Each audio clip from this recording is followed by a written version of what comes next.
So welcome back to East Asia International Management. We have gone through obviously the many of the class files. This week we are talking about Vietnamese management.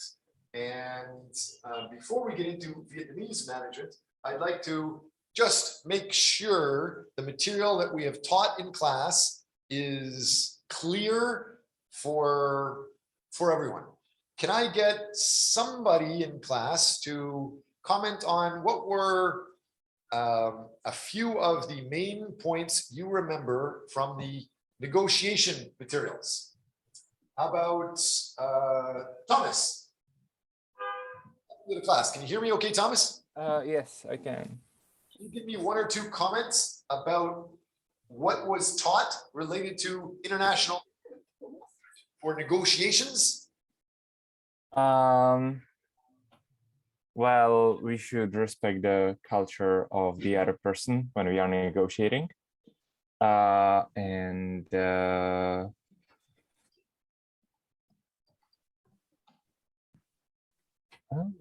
mean, we talked that like based on the culture, we should choose the indirect or direct way of like telling something to someone. For example, with the bikes, that was one of the examples.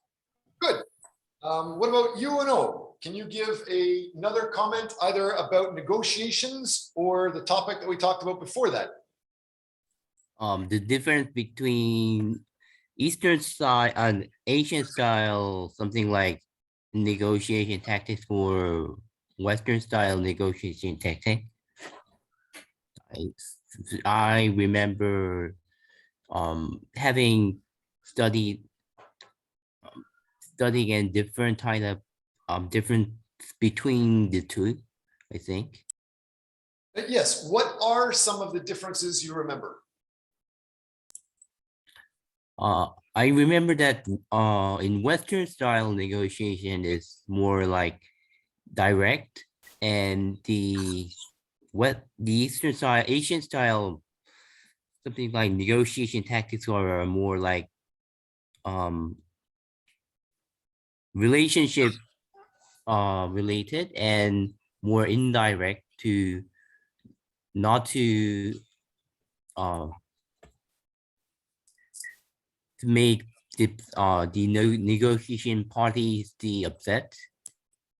Yes, you're usually not supposed to make anyone lose face ever. If you are going to say that there's a problem, how do you do that? Ulugbek, did I ask you? What is the accepted way to discuss a problem or propose some alternative in East Asia? Maybe they can show their problems or other things during the dinner time, maybe. Yes, you're not supposed after drinking. Yes. the office during the public working environment. You're usually supposed to go out, not usually just at the dinner, but during drinking events. Yeah. After you've had a couple of drinks, then you can talk about an issue and resolve details with the clear, unwritten agreement that you're completely drunk and the next day, nobody's going to remember that you said the boss had a problem and here was a solution. So yes, that idea of drinking culture relates to it. And it also reflects to the negotiation details. Good. So with that said, if there are any other questions about the earlier chapters, please let us know. But let's jump into the Vietnamese management. To start with, do any of you have any experience communicating or working, living in Vietnam? Have any of you been there? Me. Okay, can you describe your experience?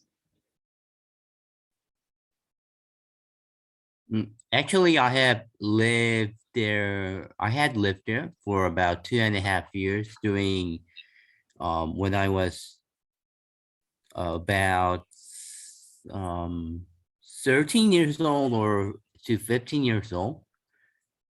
And because it is such an old experience, I don't have a clear memory about it, but one thing clear is that Vietnamese people had high pride in their own culture and their own country. So this is something like, this is something that I remember all about the Vietnamese culture. Or, and also Vietnamese culture is more like the Asian culture, more relationship and community friendly related. So I think that this is part of the Vietnamese culture. Yes, relationships, just like in China and Japan and in Korea, are incredibly important. Usually, the more advanced nation it is, the more business can be conducted around relationships, without relationships, just based off of the business need itself. However, as it's going from the past style a long time ago, the only way you could do business is if you were introduced, if you had a good, solid relationship. So Japan is the country with the oldest history of being advanced. So they are more open to working with other organizations. However, there's still a preference for having relationships and introductions. Korea is the same way. There is still a strong focus on if you are from the same area as the other person, if you're from the same school as the other person, there is a big preference for that. If you do have a connection that way, it does definitely help with the business in Korea. China, it is so big, so many different people. A lot of people may trust big famous organizations, and if you're not known, they might not trust some of you. So you need to work with them. As an outsider, if you're not Chinese, how can you get there? We talked about it a little bit before when we were studying Chinese management. It's the same thing in most countries, but it's not really well developed in Vietnam. So when we're talking about being from Europe, or we're talking about being from North America, if you go to China, or if you go to Vietnam, you know your product or service is nice, but many people might not consider it unless you have a relationship. Where can you go to get a relationship? Where can you go to get connected with people in the business industry? What is the organization name? Remember? Chamber of Commerce. The Chamber of Commerce. Chamber of Commerce is the modern day association with the Guangxi. So join those chambers of commerce. Sometimes you have to pay $100 a month just to get access to them because they're so influential. They actually are very, very influential. Sometimes they influence the laws and the national laws. Obviously, the most powerful companies are usually very active in those chambers of commerce. And a lot of smaller entrepreneurs join those just to be side by side with others. For example, just going to a chamber of commerce golf activity is very, very important. That is still popular in Vietnam. The idea of chambers of commerce are relatively new in Vietnam, but they're growing and they are very powerful. So if you're from France or European country or North American country, and you want to grow in Vietnam, either find Vietnamese that have good credibility, good image, good standing in the country, and they can introduce you at least, or try to join some chamber of commerce so that they, just being a member of them, a big part of what they do is they will introduce you to these other organizations. Next, the idea of just where it is. You guys have probably seen a lot of news. Barack Obama and what's that? Anthony Bourdain, one of the famous chefs and stuff. They were there when they're in power. The tourism is growing like crazy. Vietnam supposedly is one of the fastest growing countries in the world and has been for a long time. In many studies, it's tied with Nigeria. And as far as Asia goes, nothing really compares. The growth of this, a lot of it is just the fact that it's a growing country, period. But another fact is that its neighbor, China, has been growing so big and growing so fast, there's the spillover effect. The costs of building things in many parts of China are now becoming expensive, so they're starting to get things produced in Vietnam. The general location, you're aware that it's about twice as big as Korea. General geography, you know where it's located. The back side of it is generally a mystery. A lot of the world doesn't know very much about Vietnam, and most of the world knows much less about behind Vietnam or in the inner border of Vietnam. And that relates to the costs and the development also. So the main cities are at the top and the bottom. The top is the government, where the power is. In Vietnam, government, like an emerging market, has an incredible amount of power. So anything that really needs a lot of power, if you want to start new details, like a new type of communications, for example, you have to get government approval. Because the government has been controlling everything in Vietnam for a long time, including what is said, what is communicated, and what is taught in schools. You cannot bring any textbook into Vietnam without the government inspecting it. Sometimes they will rip out chapters that say things that might make the government look bad. Even if you're having academic meetings, those academic meetings, because universities are usually associated with publishing details, publishing is very, very tightly controlled in Vietnam, so the government checks. Anybody coming to a university may be publishing something. So any conferences in Vietnam, every single person going there has to basically be inspected by the government and get a special government approval. However, just a regular tourist coming in does not. Why? Why can a tourist go, but a person coming in for a university event needs special requirement? It's related to the publishing of information, censorship. Censorship is very big in Vietnam. Any questions about the basics before we get into academics? No? Make sure. Maybe about the censorship. Is it in the internet as well? Can they control it there as well? Or is that a source that kind of gives them more freedom? Absolutely. You, for example, I don't want to go to jail for saying some of these things, but yes, the government, I like it. It has many good points to it, but like everything, there's good points and bad points.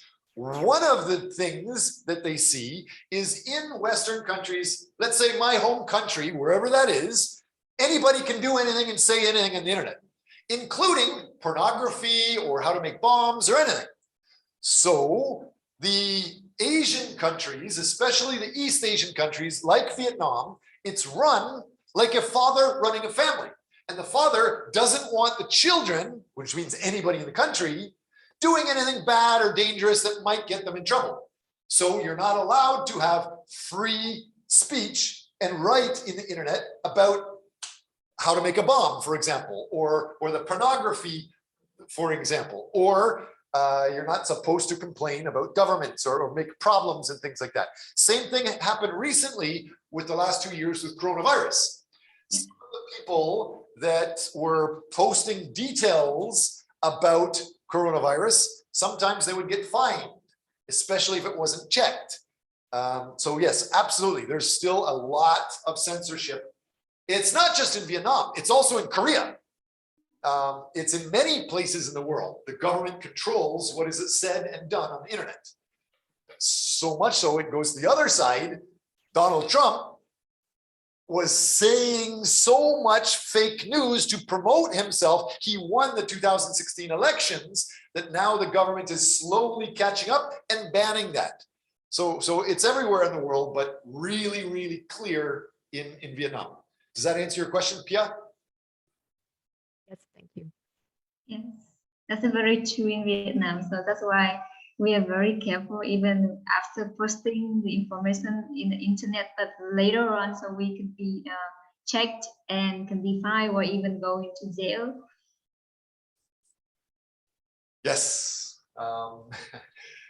That's Let's define a little bit more before we get into the articles, the idea of how to do business in Vietnam.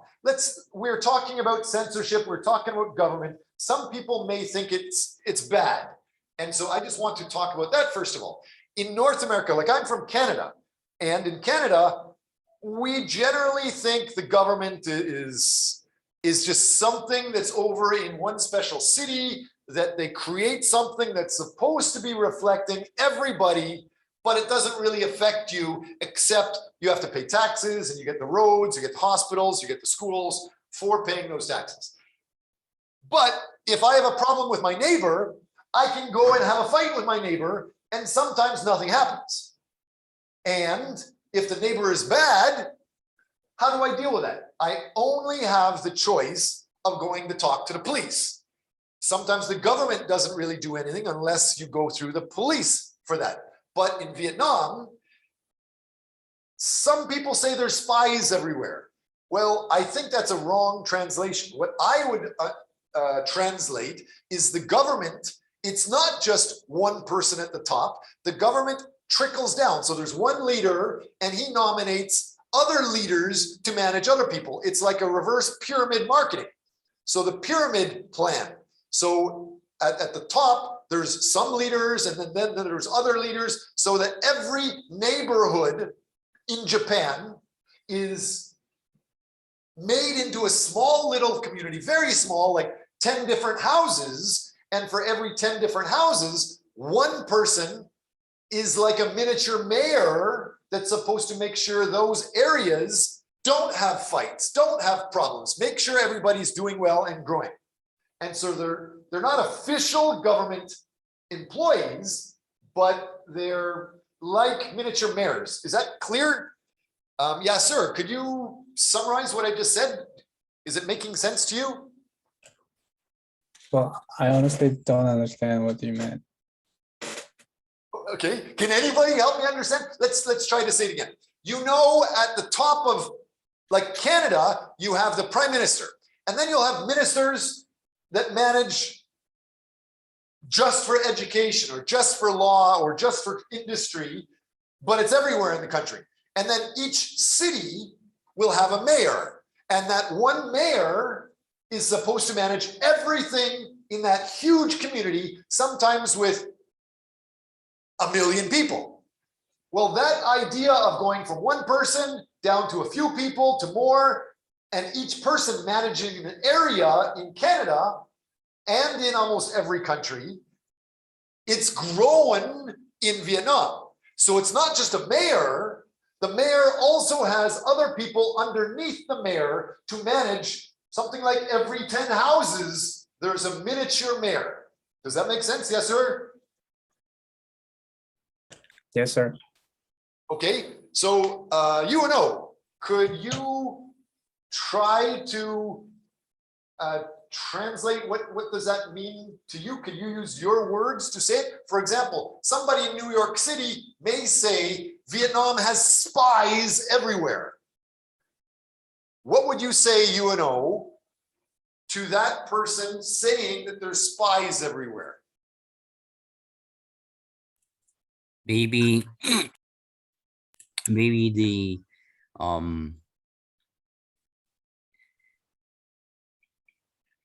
the government has the order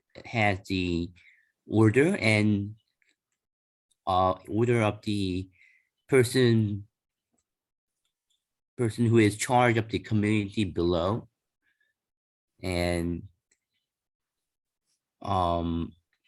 that person also order something, someone who is below, and so on. So it's like the as you mentioned, the trickle down thing. to something like consolidate or consolidate or take care of the society, I think. Yes. So while some people may say there's spies everywhere, it could be considered true, but that is a negative impression of that one person controlling every area is supposed to be like a father figure for that part of the community and make sure that family area is doing well and growing without problems. And so if there is a problem in that area, the real mayor may get that father figure involved to help solve that problem. So it could be viewed as a very good understanding.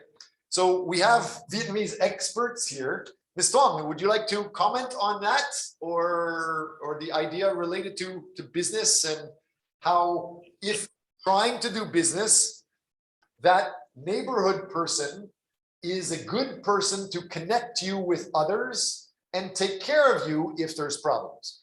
Any comments? So you mean, as you can see that, so Vietnam is a very hierarchy, so it has many layers of the management. So even so, if you can have a good relationship with one authority people, so that people could help you to connect with, the higher position or the higher authority's office. So basically, the process needs to go, step by step. If you don't follow the step by step, so it could be a little bit difficult for you, and you need also spend more time and be patient for that. Yes, make sure you're aware of who's around you. That idea we talked about in North America, just the product sells the product. But in East Asia, you need to not only have the product, you have to have a relationship. You need to be aware in Korea or Japan or China of the Chamber of Commerce. Those are true for those countries, but in Vietnam, the Chamber of Commerce is relatively new. For example, in most of central Vietnam, there's not much Chamber of Commerce activity.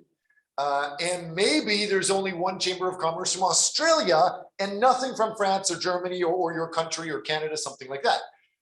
Even if there is that Chamber of Commerce, which is probably not very well developed yet, you still need to make sure your community is well taken care of.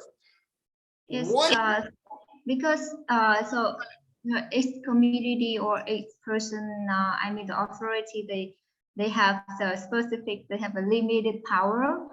So if you try to ask them to do everything for you, but so in their power and responsibilities, they cannot, but they could help you to connect with the others. So that's why the relationship is very important in Vietnam. Right.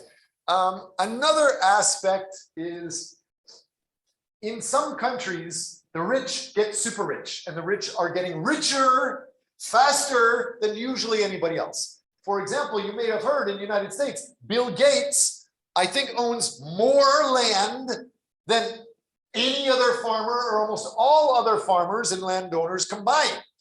That idea of the rich are super rich. In Vietnam, it's slightly different.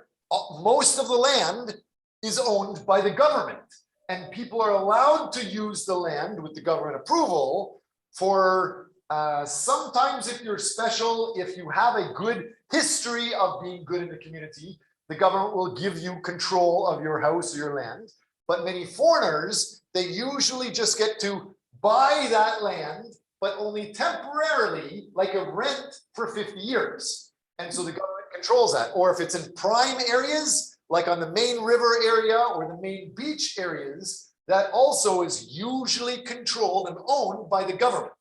And so foreigners can work there, can live there, can develop businesses there, but even though they would have a contract saying they own it, it's more like a rental agreement for 50 years. And then if you're lucky, it can be renewed for another 50 years. What this article is talking about is related to that. That not just the land, but the people are all part of one big community. It impacts how you're thinking business. For example, I believe Elon Musk could not have done any business in China by himself, because almost all of his cars are made by robots, and it makes a lot of money.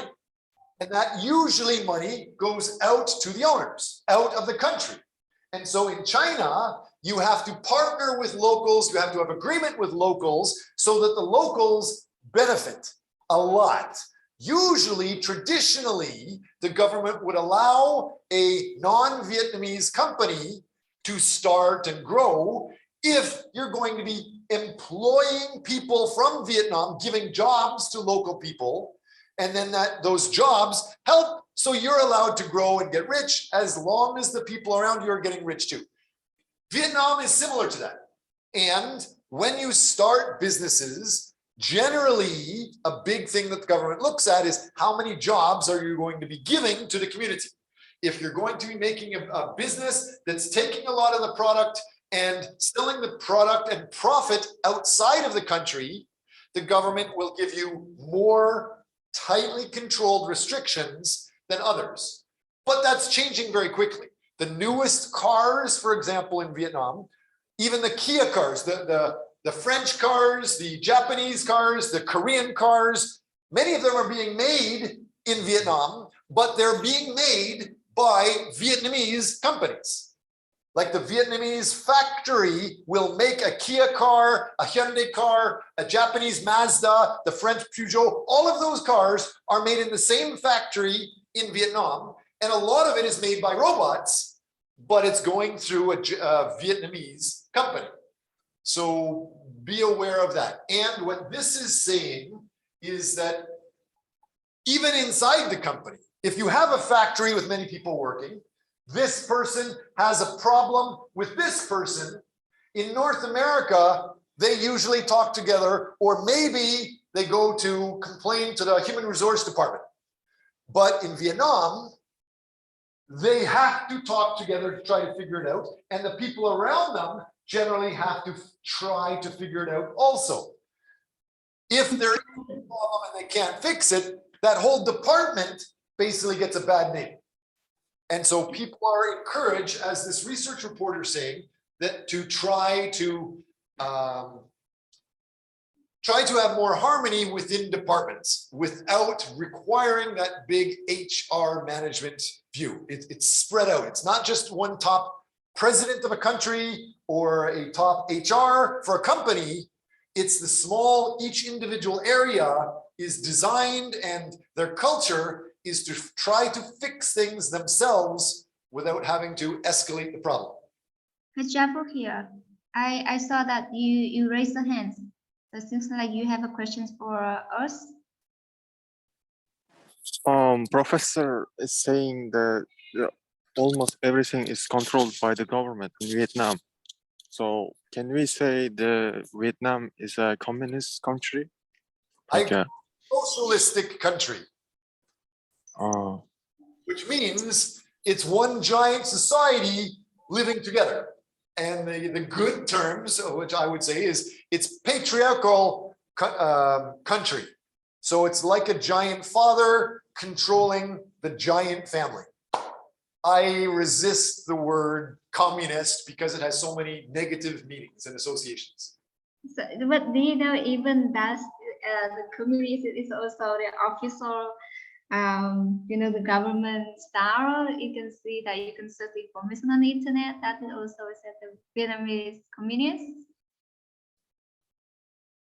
However, there is a huge, in North America, so many people are comfortable, like they have good income, they have good housing, they have good education and healthcare, they're comfortable. But in Vietnam, there are a lot of people, especially in the remote countrysides, that don't have very much. So they're working very hard to grow very fast, and they're very intelligent.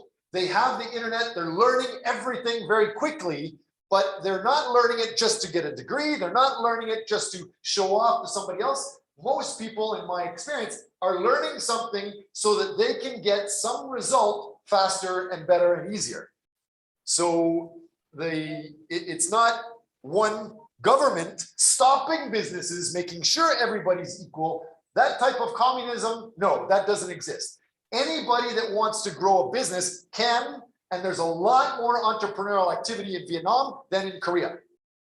In Korea, for example, up until a few years ago, most students generally wanted to work for Samsung, Hyundai, LG, the big chaebol, the big conglomerates. In Vietnam, a lot of people are happy to run their own business or start their own business or start their own cafe or international trade. Many of them are trying. And of course, the Vietnam group, the Vin group, is one of the biggest in the country. That's just the biggest conglomerate there. And they do everything just like in China did, just like in Korea did, just like in Japan did, those big conglomerates. They do everything from housing to selling food to cars and universities. The Vin group also does almost everything. So after 1986, so when the government they transforms the economic system, so more and more small and medium-sized companies, that the private company started up the business. So that's also a big change for Vietnamese economy.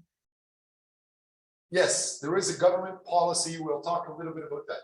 So in Vietnamese culture, there's several things that are quite important. The idea of Confucianism, we definitely have to understand that. It's the same thing in China, same thing in Japan, same thing in Korea. So we'll review that quickly. The idea of the family, we understand that in China, China grew because the family connections were very big. And even somebody that would go to a different neighboring country like Thailand or Indonesia, Philippines, they would still consider themselves not family in Thailand, but almost anybody that was Chinese is still considered family. So they used to help each other quite a lot. Japan is similar. Korea is still today very similar. In most major cities around the world, if there is any Korean community, there is a strong sense of Korean support. So if anybody has a problem, that Korean community will help them. Also with discounts and things, maybe that other locals might not be able to get. And in Vietnam, it's the same. When you're going there, the Chinese community still has a community. The Korean community still has a Korean community. One more time. Foreigners going into Vietnam are outsiders, but they're more welcomed in Vietnam than in Japan or in Korea. They are treated like an outsider at first. Often, for example, somebody from the rich developed countries, they're seen as being rich, and somebody might try to sell you something, but as soon as you say no, no thanks, then you're treated or embraced like a regular person. However, trying to do business, buying things, you might have higher prices at the beginning unless you negotiate down. And so because of that, the Korean community in Vietnam is still very tight. And they help each other with the sales and the networking and the supports. Sometimes it's hard to find like an architect that's very well trained and is aware of how to build things with the proper engineering skills. So other people may say they are good architects, but they might not be. So having that word of mouth support, like a chamber of commerce saying, this guy's good, this guy's not, we recommend these guys, we don't recommend these guys. The Korean community has that. That idea of the family is important for the Vietnamese and the non-Vietnamese. The idea of a face is also pretty important. You're not supposed to make people look bad almost anywhere in East Asia. Collectivism, it's less collectivist, in my opinion, than in China, Japan, or in Korea. In Vietnam, seems almost everybody is very entrepreneurial. They want to develop their own business on their own, and that's normal to them. It seems like for the last decade or 2 decades, everybody's been trying to develop their own business. So that's okay. Versus in Korea, almost everybody up until a decade ago is supposed to only work for the top table. Anything outside of that is considered kind of bad. It's the opposite in Vietnam. Everybody can start their own thing and usually should start their own thing, so that collectivism is more relaxed there than in Korea or in China or in Japan. But hierarchy is important. You need to, it's the same as in Korea, little bit more relaxed hierarchy in China. In Vietnam, if you're not introduced to somebody from a respected level of the hierarchy, it's very hard to do business. If you want to sell this product made in some other country, made in my home country outside, and I want to sell it or partner with somebody in Vietnam to help develop this, if I just walk up to a company doing a cold call, walk up, knock on the door and say, let's try to do business together, it's very hard to be taken seriously. You generally need to be not only in the family or at the right level of the hierarchy for people to take you seriously. Otherwise, they won't use, it's very hard to be taken seriously. Etiquette and customs, we're going to talk about that. The whole idea of dining etiquette and table manners, we'll talk about that fairly soon. The group orientation, as far as the collectivism, we've talked about that. It is focused on Vietnam as one giant family in some sense. In another sense, if you are connected to the successful families, whoever they are, it's easier for you to get ahead. Some people will go from being a small businessman to try to do big business just by saying, I work with this other big business person. And we're sort of connected, doing business already.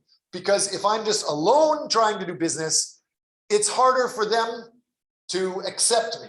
But if I've already been accepted by somebody that's powerful, then it's easier for them to accept you. And in some sense, that is tightly controlled, that whole idea of guangxi. If that powerful person hears that I'm using their name, they have to like me, otherwise they're going to cut it off and maybe make me look bad.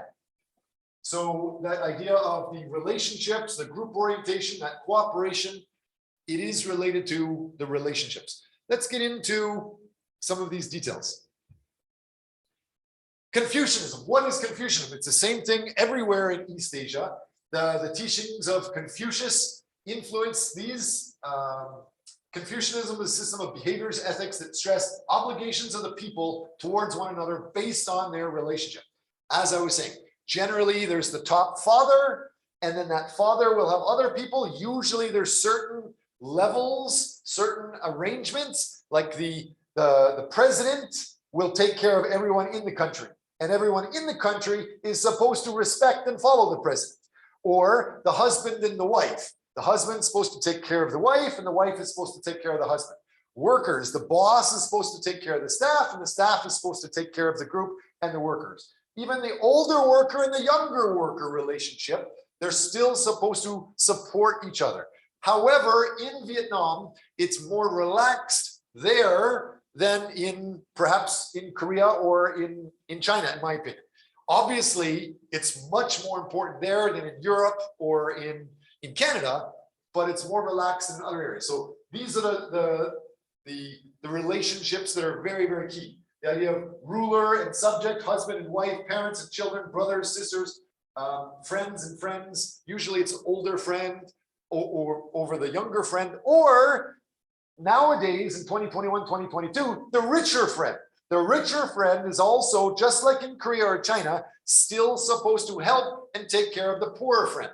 If they meet for lunch or coffees and things, it's not as open in Vietnam as Korea. In Korea, almost everybody knows the older person or the richer person is supposed to pay almost no questions asked. They don't talk about that much in Vietnam. Any comments about that, Tuan? You agree? Is that accurate? Yes, that's very true in Vietnam. So because of that, so Confucianism, so each people they have act with the appropriate behaviors and ethics. So the women and men have a different behaviors in the societies, or even at the family size. So we have to respect the older people. Absolutely. Can I get Jacob here? Can you read this bottom sentence? Just read this out loud for the class because it's very important. We need to understand what this means. So, Jacob here, can you just read that? But yes, I'm going to the university. Outside is very noisy. Is it okay? It's okay for me so far. Yes, go ahead. Confucianism stress duty, loyalty, honor, filial piety, respect for age and seniority, and sincerity. UNO, can you start to define a summary or a simplified version for somebody that's never heard of Confucianism or any of these details? Can you pick any part of this and summarize what does that mean? UNO?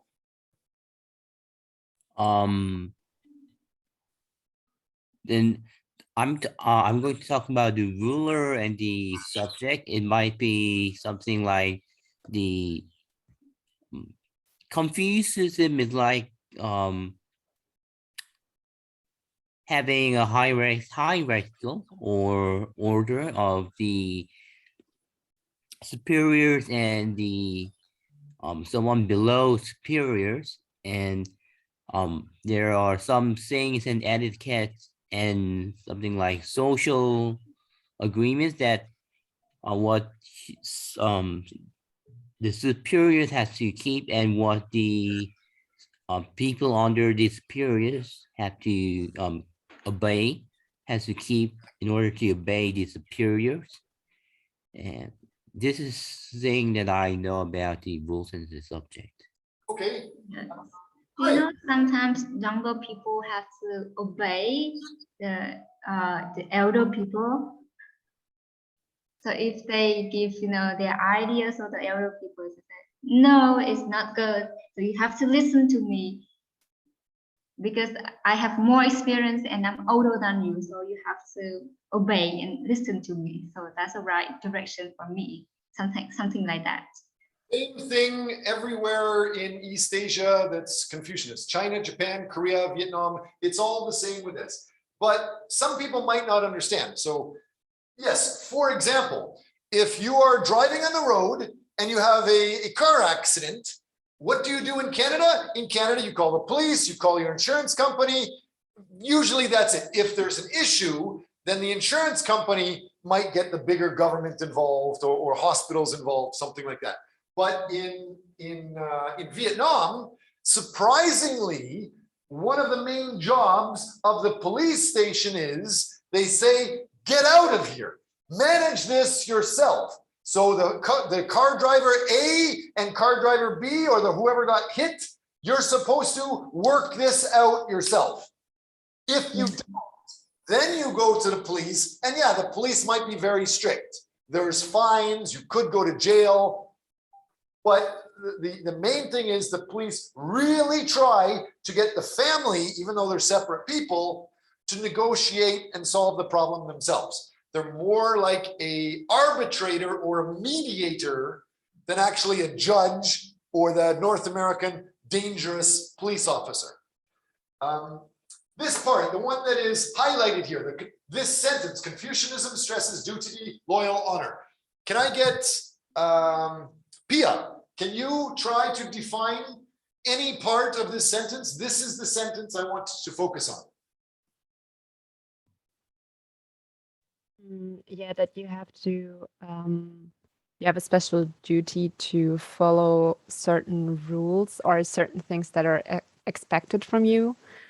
So you're basically supposed to honor these rules and be loyal in what you do. Okay, good. Any Can anybody think of an example how you could understand that? If you're coming from Germany or France or Canada for your very first time, you would think everybody's supposed to be loyal in some sense, or honor, have family pride. You're supposed to be respectful of other people. So everybody in France or Canada or anywhere, they might try to follow most of this except for the Confucianism. So what is different? Can you give, anybody want to think of an example? How is Vietnam different than France? How is Vietnam different than USA or Canada or Mexico or anywhere? Following this? Well, I feel like in Western countries, for example, the US, the age is not that important in a community. So if you are young and if you have an idea, you can just talk to older people without any hesitation. It doesn't mean they don't respect them. It just means it's just a normal thing in that cultures. So I think that's the main difference. Right. So if Tuong from Vietnam goes to a meeting and there's older people there, she automatically is considered under that other person. And the other person almost automatically should have a better chair, better seat, should be considered more knowledgeable, more powerful, usually more successful than her. If you are young and successful, you have to be tough. You have to have strong skin, because you going in to control that meeting over older people, a lot of people are going to feel uncomfortable. And if you're just a soft-spoken, mild person, it's not really going to match.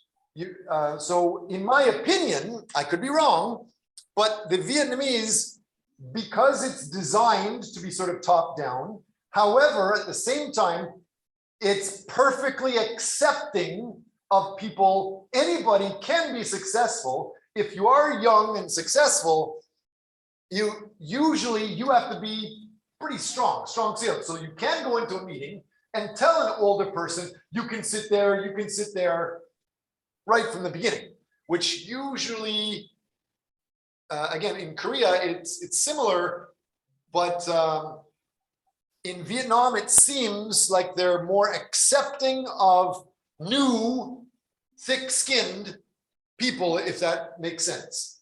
The loyalty, it's not just loyalty, like I'm buying this from this person, I need to be loyal to him or loyal to my supplier. That's not really that much important.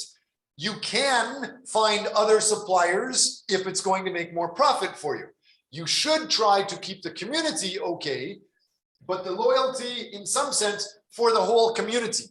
For example, if I am buying this chair from this guy for the last year, and I want to buy another chair, hundreds of chairs from somebody else, you can quite easily switch in Vietnam easier than if I'm buying this or making this with 100 employees, and I'm going to start a new company that's all robots and no staff.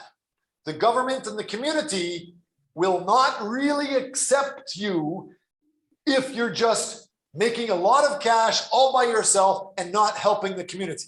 One rich company without employees being successful is a lot harder than just switching from one person to another. So that loyalty to the community is pretty important in my experience.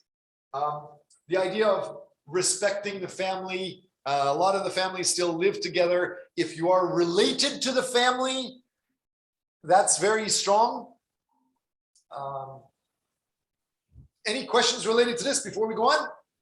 Since it is. I have a question. So can it be compared to losing face or keeping face like in Japan and Korea, or is it a bit different?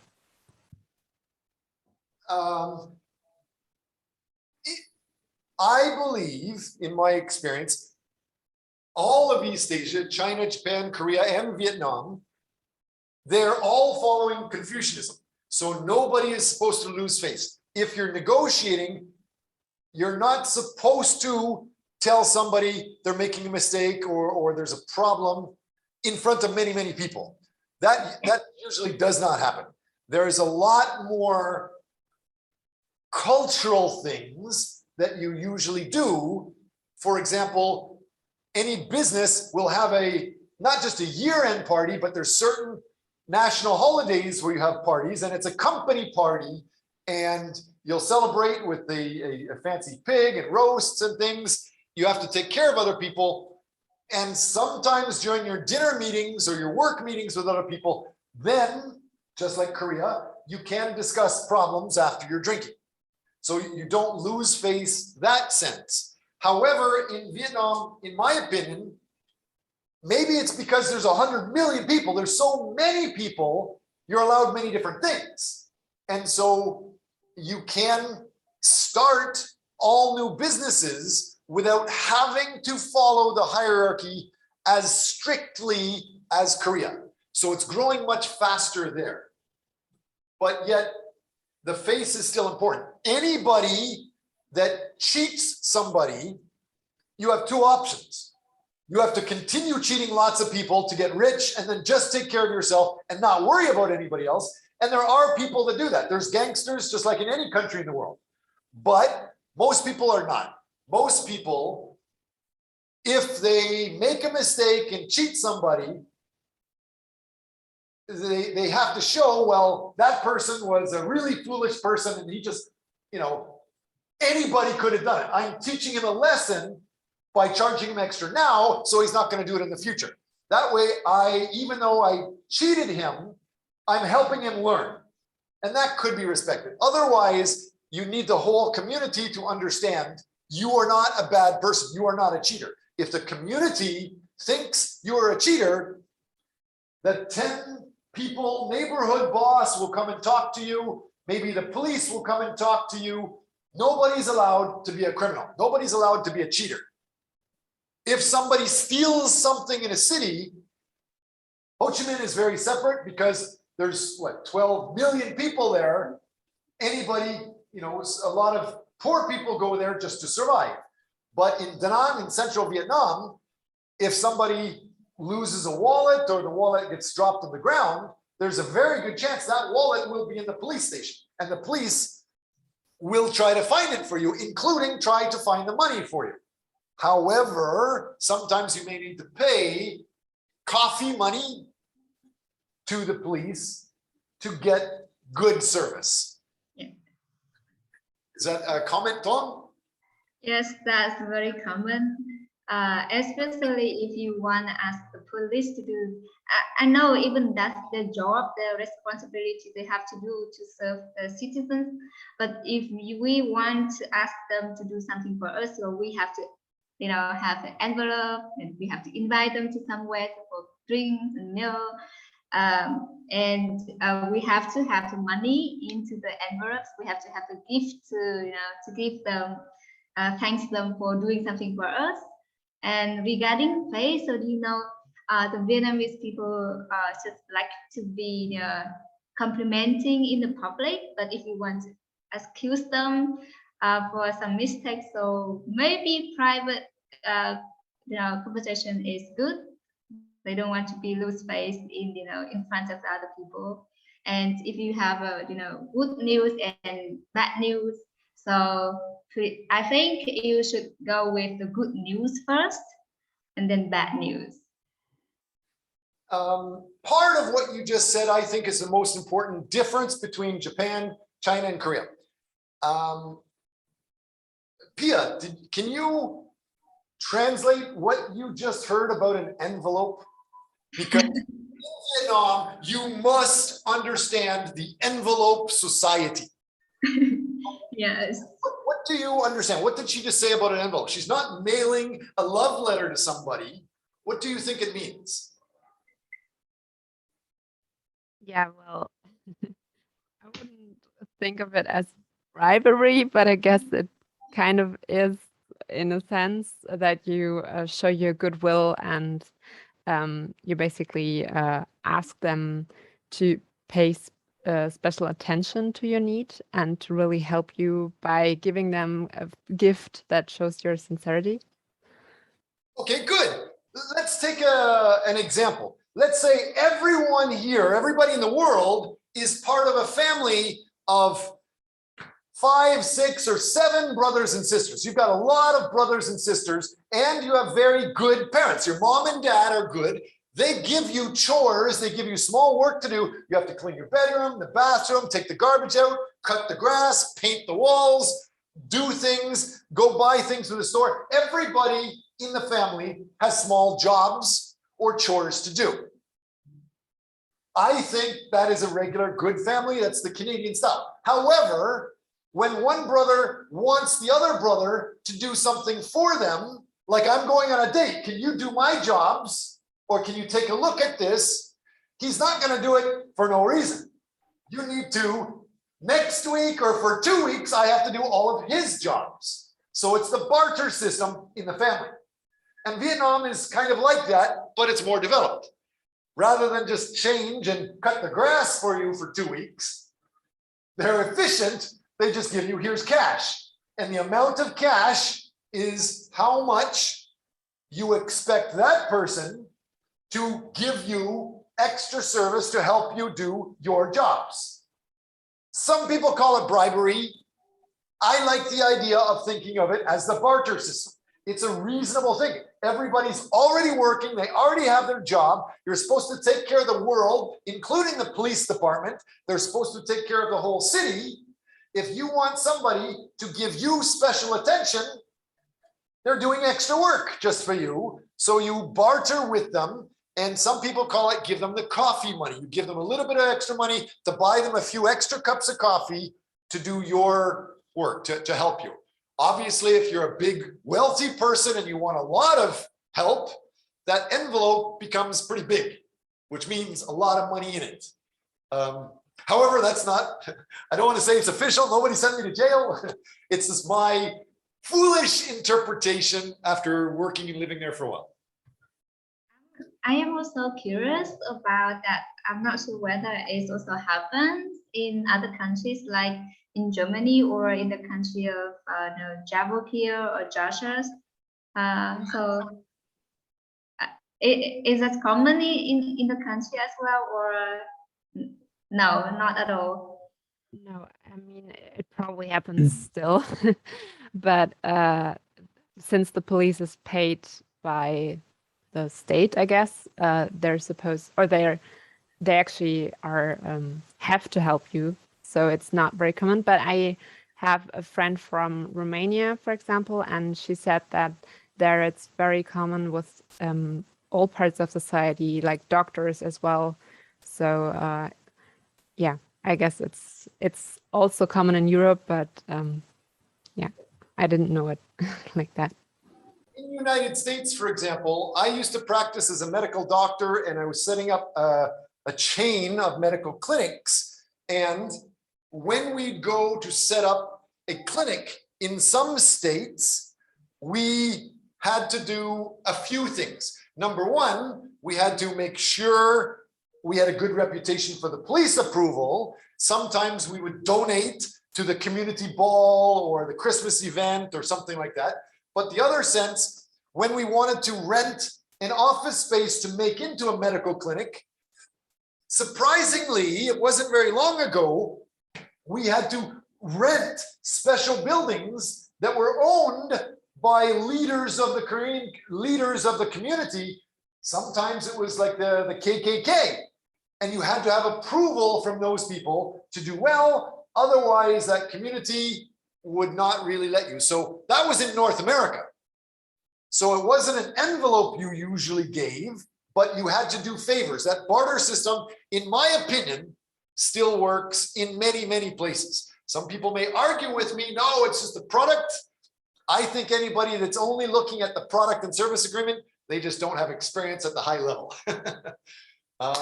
So let's look at the idea of what is this family? The Vietnamese family. I do have another questions as Okay. well. Yeah. Since we have talked about the Confucianism, there is a when we talk about the Confucianism with the old generation ideas, there is a high expectations from the females more than males. But what about the Vietnamese? Is it are there any gender equality Uh, existing there in Vietnamese? in Vietnam for several years. And at one time, my students were teaching me what you're talking about. It was several years ago. I forget the actual words, but a lot of the students got really excited and they were jumping up on top of the desks talking to me about there's a special saying in Vietnam, something like a grandmother would say this, like the girl is like, I don't know, a flower and the guy is supposed to take care of everything, something like that. Generally, yes, the guys traditionally are more powerful than the girls, but that's traditionally maybe a much older generation. Today, 2021, 2022, I believe that Vietnam is so modern in many aspects that it depends not on your gender, it depends much more on your family connections. If that person you're talking to, whether it's a guy or a girl, if their father or their family is from a successful business family, that person has power. Doesn't matter if you're a guy or girl. And almost everybody knows it. They don't know you as a gender, they know you as a amount of power. That's my opinion. Lower level people, in my experience, they may say, yes, guys and girls are having certain issues. Guys are more powerful. Guys have the family name, things like that. But that's usually not in the center of the biggest cities, not in the center of the biggest business communities. Tom, please correct me. What do you understand? Yes, Professor, sorry. What do you think guys and girls are equal in Vietnam? So I see even now that could be better, but somehow it's still like men still have more power than women. So in a small town, so it still have the big gap between the men and women. So the man has more power. It's kind of like he is the head of the family, and the woman has to kind of like also obey and listen to the head of the family. Yes, there is that old-fashioned thinking style. Even the photographs, this photograph of a young boy in front giving the presents, or here the boy respecting it. Yes, usually it's focused on the guys, the males. And part of that is because the family is still that style where the family wealth is usually passed down to the oldest guy to be able to also take care of that family. However, that's starting to change. Some families now are quite modern and the family might divide everything equally or give everything to the girl if she's better at taking care of things than the guy. But the more you get outside of the big cities, the more you get outside of the modern type communities, the more it switches to the guys are doing the traditional thing. Guys are running things. Outside in the countryside, it's still traditional. Inside in the big cities, it's getting more modern, in my opinion. Yes, good. So we have some kind of norms like the male should be responsible for earning finance for the family, and female should be responsible to take care of the family and the children.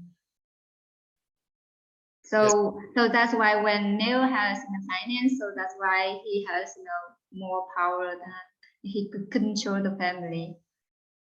As it says here, that father, the male, is supposed to provide food, clothing, shelter for the family.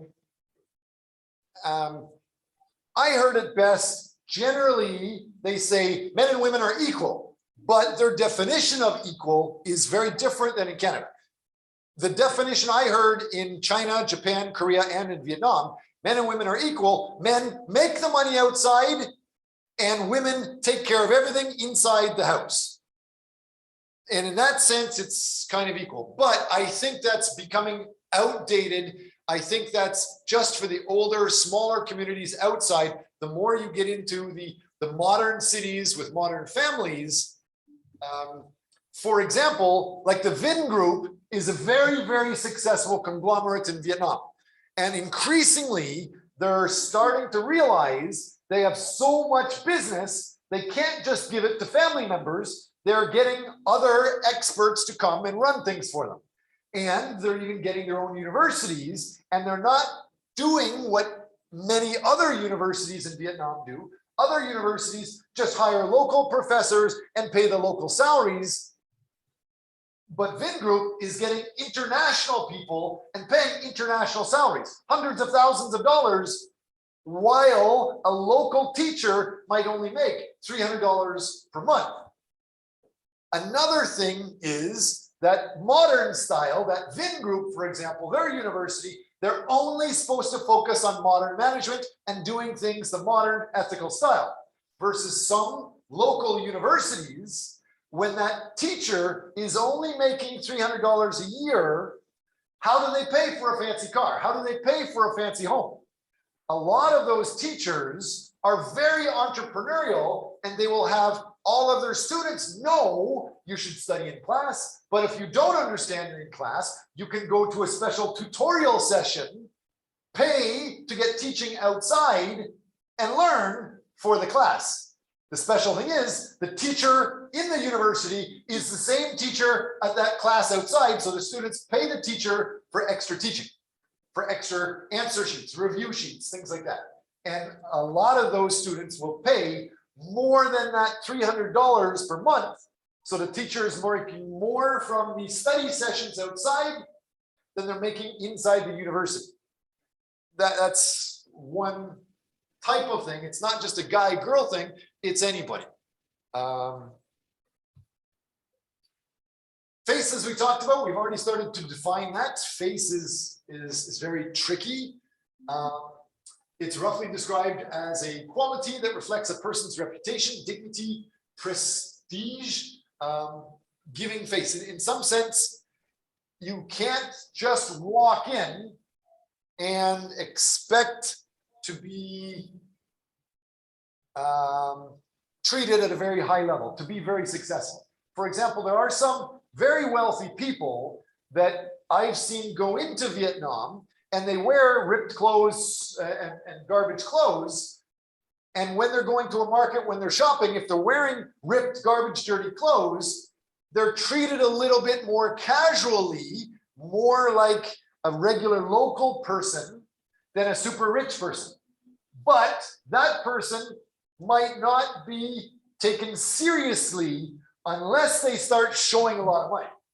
So how do these foreigners come in? They can come in, they live walking around like a simple person without a lot of money. It's easy. But then once you start a business, before you actually start your business, you have to have a business opening party. And the opening party, it's not just for your staff. You're having like a Christmas party for all of your staff, all of the designers, definitely all of your suppliers and potential customers. So you could have hundreds, thousands of people coming to your Christmas party. And so it's that exchange of you give an envelope, they give an envelope. You give a favor, they give a favor. So the more you give to other people for that Christmas party, if they give you very good food and maybe a champagne bottle at that Christmas party, you are expected to come and be a customer significantly when they open. If you don't, it may be harder to start up. That face is pretty important. If you cheat somebody, if you hit somebody and you don't fix it, your face is lost. The community will be looking bad at you. And that 1 in 10 person, that mini mayor in your neighborhood, they will continue to give you stress until you try to either fix your community relationship or you move. Some international crimes I have seen have not been solved because of the crime problem. Those crimes were solved because the community knew about what was happening and the community fixed it, not the police. And sometimes they can be very, very serious. Collectivism, we've already talked about that. The idea of patriotic is pretty important. You are also supposed to be very proud of Vietnam. When you're promoting things, promote Vietnam. If you don't, similar to Korea, you're bad for society. So you're supposed to, like the Confucius idea, promote the government, the ruler, but you're also supposed to promote the national soccer teams or football teams or sports teams, etc. So we've talked about several different aspects of this. There's lots of details. I guess the most important thing is the idea of the market oriented. The idea of everybody knows they're allowed to make money now and everybody's trying. Privatization is very popular. You do not have to work with the government anymore. A lot of people, most people, do not work with the government anymore. However, the government is pushing people to follow these certain policies to grow. The Des Moines policy, the government policy, like government still controls things in a different way. They have laws to promote people to start their own businesses. I guess our time is up. There's lots of papers talking about this. People don't usually talk too much about this anymore, but that is how society has been created. Any last questions before we finish for today? No? I would like to end today showing you guys that we only have 3 weeks left. You guys have to start sharing your information in Facebook. Use that Guangxi. Start giving comments to your other teammates. Start getting reviews from your other teammates. And start reserving times to not only start presenting your final presentation, but use that Guangxi. Present whatever your report is and ask the Guangxi, ask the other people how to make it better before your final presentation. If you do all of your work by yourself and just come and make a final presentation, it will not show you understand East Asian culture as well as if you get feedback from others. So thank you very much. Have a good day, guys. Any other questions? Well, I have one question regarding the final project.